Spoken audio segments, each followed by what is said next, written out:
Donald Trump is the deep state. The president claims transparency and moral clarity, yet refuses to release the Epstein files, protecting the powerful over the vulnerable. If he's hiding that truth, how can we trust his immigration policies? The ICE crackdowns, his so-called crime and truth executive orders. He talks unity, but funds wars in Ukraine and Israel while letting asylum seekers and their children rot in cages. It's not about law and order anymore. It's about choosing a tolerable level of cruelty. From Gaza to the border, from exploited girls to families deported. We're asking, who gave them the right to decide whose life matters? We all deserve dignity, safety, and the right to exist. Recently, there were attacks on Twitter against Representative Ilhan Omar for her religious beliefs by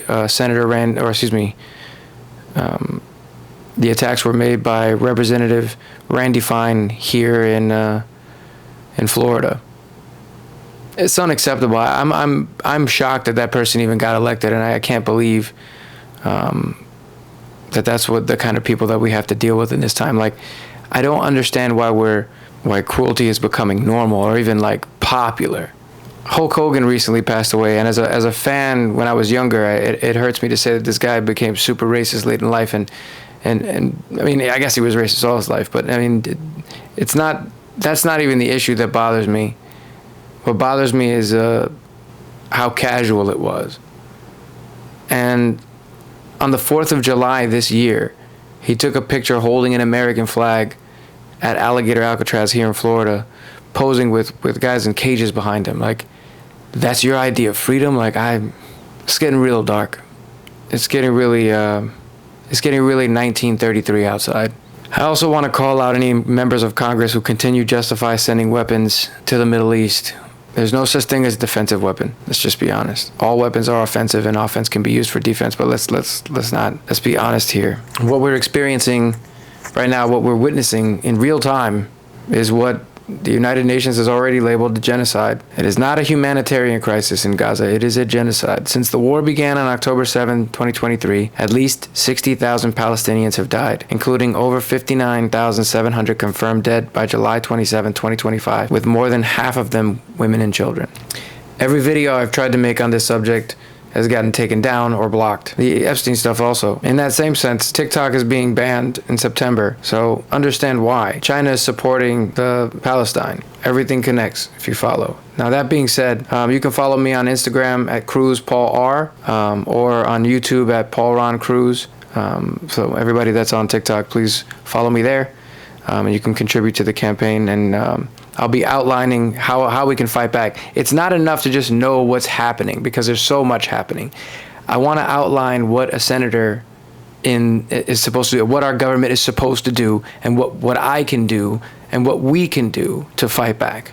And so, independent studies estimate that the death toll may range between 77,000 and 109,000. When accounting for indirect deaths, the collapse of hospitals, malnutrition, and... In the Senate, there's a congressional vote on arms. In the Senate, Bernie Sanders-led resolutions sought to block new offensive weapon transfers, excess of $20 billion, but were defeated. Only a small number of senators backed the block. Only a small number of senators backed it. 15 Democratic senators supported blocking weapons, names including Bernie Sanders, Mazie Hirono, Ben Ray Lujan, Chris Van Hollen, Jeff Merkley, Ed Markey, Tim Kaine, Elizabeth Warren, Martin Heinrich, Brian Schatz, Tina Smith, Dick Durbin, Peter Welch, and Chris Murphy. Likewise, only a handful of House representatives, Representative Rashida Tlaib, Cory Bush, Jim McGovern, Barbara Lee, Jan Schakowsky, Pramila Jayapal, and others, have endorsed efforts to block offensive arms transfers. The lies and the documented atrocities. Human rights groups and independent sources report repeated targeting of civilians, starvation tactics, and attacks on displaced families sheltering in evacuation zones.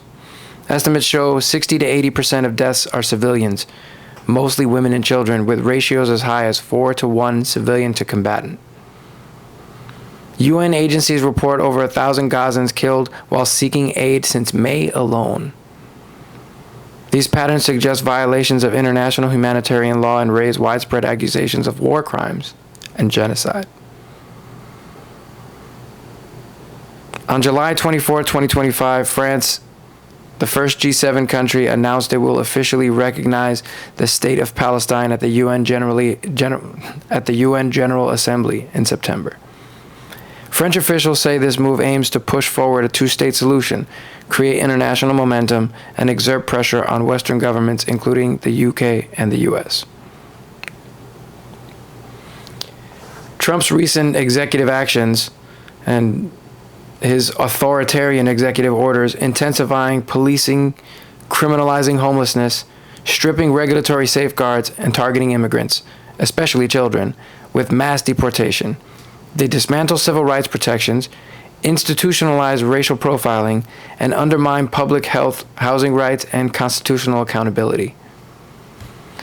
All of this falls under, in working with the One Big Beautiful Bill, which guts Medicaid, slashes food aid, blocks immigrants from basic support, kills jobs, all while handing billions in tax breaks to the ultra-rich like Elon Musk, while bankrupting hospitals, kicking families off health care, and fueling climate and humanitarian crises all over the world.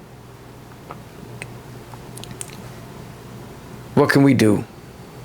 We must organize, educate, and vote to repeal the One Big Beautiful Bill Act in 2026. Pressure your representatives now. I will do what I can. Support lawsuits and resistance at the state level, and elect new Congress ready to use reconciliation to undo this disaster. Repealing this bill is how we protect dignity, justice, and our future. And every single person who's not doing their job needs to be challenged in Congress. I don't care what color. I don't care whether it's left or right. The future is central. From what I'm hearing, our government is compromised anyway. Look into Dan Bongino's recent memo, and that will begin to... things are starting to get really crazy. That's why the news has been so heavy. But how do we influence U.S. policy? Number one, we need to understand and amplify the voices of dissenters in Congress. As I mentioned earlier, we need to recognize the handful of senators and representatives that are willing to oppose arms transfers, thank them publicly, support their campaigns, and push for more lawmakers to join. We need to contact your elected officials. Write or call your senator or rep, urge them to support blocking U.S. weapons to Israel if international law violations are ongoing. Ask for transparency, how aid is being tracked and assessed. Ask questions. Just ask a lot of questions. There's no need to be rude.